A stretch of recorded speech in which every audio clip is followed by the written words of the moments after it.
If you're into wood turning, you might have seen one of these videos where they seem to be magically painting these wooden pieces and getting super vibrant and quick results. As someone who makes toy-inspired makeup brushes, I saw the glossy finish and how quick they were going, and I needed to know what they were using and how I could get it. And I wasn't the only one. I noticed a lot of those videos often have people in the comments asking what it is or where they can buy it with no reply. So I did some research into the subject, and this is what I found, and I'm going to show you guys how I tried to recreate something similar and paint my piece on the lathe. So from my research, this seems to originate from India, but I swear I've seen something very similar in Mexico being used. If any of you guys are more knowledgeable on this, feel free to correct me, definitely, but this is just what I found. So these are called lac sticks, I believe, and they're made out of natural pigments mixed with button lac from beetles. It's actually not too different from the shellac that you can find in most wood stores. I think it's just either a different beetle or for whatever reason it's darker and comes in a button form. I didn't do too much research on the shellac. This paint is often used to make wooden toys on the lathe for kids, and it provides a super shiny, glossy finish that's also food safe, since most of the time they're using pigments that they find in everyday items like turmeric and just things that are fine if a baby puts in their mouth or things like that. I was able to purchase some button shellac that seems to be pretty similar to what they're using in these videos that I could find off of Amazon. It was pretty expensive. I think it ran me about $40, but from what I hear, it should last pretty long. In the videos, they were melting down the shellac over an open fire that was pretty big and using sticks to mix it, really similar to taffy. There was a lot of references to taffy and taffy pulling in the process of making these sticks. You can search this up, but I don't want to get copyrighted. So basically what I just did is crush up those button lac pieces into a really tiny piece, because as you can see, I'm just using this little melter for wax pieces and just slowly melting it down with a little bit of mica powder. This is super small, but I don't have access to a big fireplace like they were using, so this is the best I can do.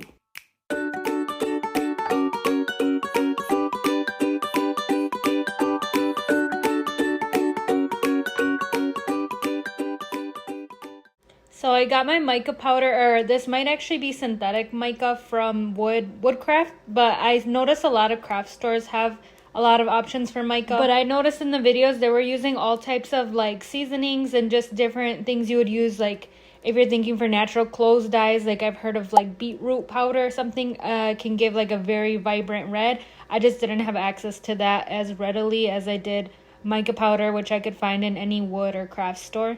I'm really hoping I can get this process down, because I can only imagine all the options of colors, pigments, glitters you could all mix into this.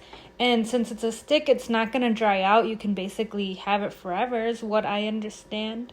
So I mixed it to the best I could in that little melting spoon, or what you would call that. But when I tried to pull it as they did in the video, like the kind of taffy pulling, I think since I don't have an open source of fire, it did cool down really quickly and just became super brittle. So I just had to kind of smush it in my hand and work with what I had. It was really not a full stick. I was hoping to form it into a thin stick so I could get little lines, but I knew that was just not going to happen with this tiny little thing. I scraped out as much of the wax as I could, and then I went on to add another color in. I couldn't get it completely clean. I even tried with a different wax melter to wash it off, and it did not work. So I just decided to add in a different mica powder that I thought would mix into a pretty color.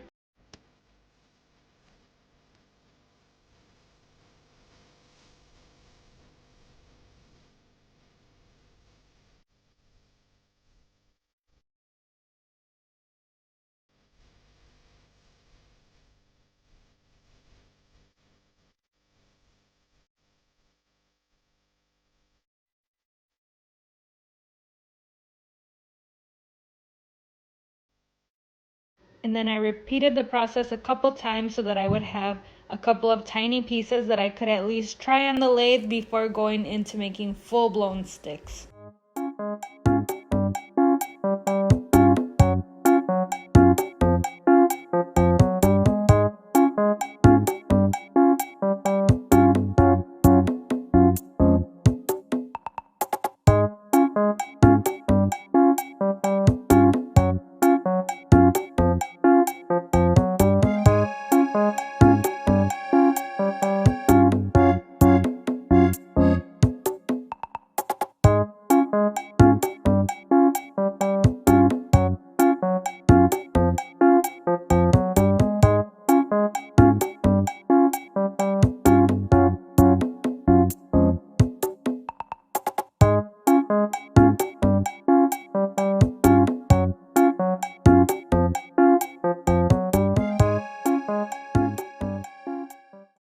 As you can see, I smushed down the little lac sticks to be as flat as possible because I wanted really thin and sharp lines.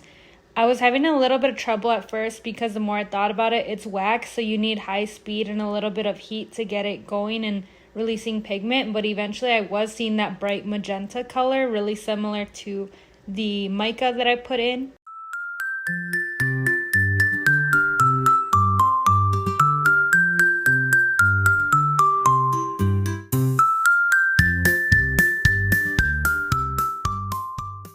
Then I went in with the other colors. The biggest problem that I was having was just how tiny these pieces were. It was really hard to hold on to them and apply pressure with a fast moving lathe when they're literally like half an inch long.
After that, I went over the pieces with a dry palm leaf. I bought this off of Etsy. I guess no other material really works as well for spreading and really getting out that shine from the wax.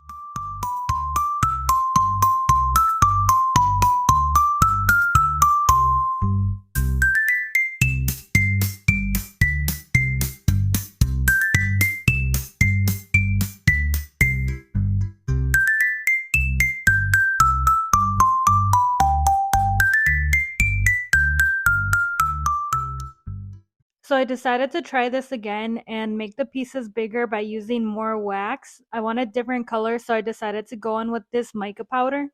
I'm not gonna lie, I was really struggling. It felt almost like the shellac was burning rather than melting and just getting like to a really almost like crunchy consistency. And it wasn't taking any more powder, even though I knew it was way too translucent to be done. I just knew this blue color was not gonna work. I then went in with some green and pretty much got the same result, but I was trying my best. And I'm also mixing it here with just some lamp work sticks that I have from the past.